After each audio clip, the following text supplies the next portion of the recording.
পৃথিবীর বুকে এমন কিছু জায়গা আছে যেগুলো একই সাথে ভয়ঙ্কর ও মোহময়।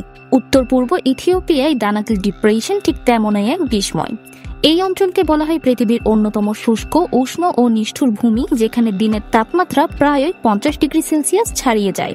অথচ এই রুক্ষ মরুভূমির বুকে রাত নামলেই দেখা মিলে রহস্যময় নীল শিখার নদী। দূর থেকে যা দেখলে মনে হয় যেন গলে যাওয়া নীল আভা পাহাড় বেয়ে নিচে নেমে আসছে, কিন্তু বাস্তবে এটি লাভা নয়, এটি এক জটিল রাসায়নিক বিস্ময়।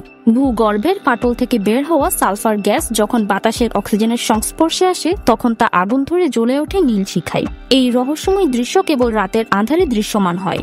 এই অসাধারণ দৃশ্য দেখা যায় ডালল আগ্নেয় এলাকাতে, যা সালফার, অ্যাসিডিক অ্যাসিড, সোডা পুকুর, ধোঁয়ায় আচ্ছন্ন গর্ত আর লবণের স্তরে ভরা এক বিস্ময়কর প্রাকৃতিক ল্যান্ডস্কেপ। এটি শুধু ভয়ঙ্কর নয়, বরং অপার্থিব এক সৌন্দর্যেরও প্রতীক। দানাকিল ডিপ্রেশন অবস্থিত ইস্ট আফ্রিকান রিফট ভ্যালি অঞ্চলে, যেখানে পৃথিবীর টেকটনিক প্লেটগুলো ধীরে ধীরে একে অপরের থেকে সরে যাচ্ছে। এই প্রক্রিয়াতে পৃষ্ঠের নিচের ম্যাগমা উঠে আসে উপরের দিকে, আর তৈরি হয় এমন নজরকাড়া ভূপ্রাকৃতিক বিস্ময়। যদিও ইন্দোনেশিয়ায় কাওয়াহ ইজেনের নীল আগুন বিশ্বব্যাপী বেশি পরিচিত, তবে ইথিওপিয়ায় এই নীল আগুন একেবারেই ব্যতিক্রমী, আরও রহস্যময়, আরও চিত্তাকর্ষক।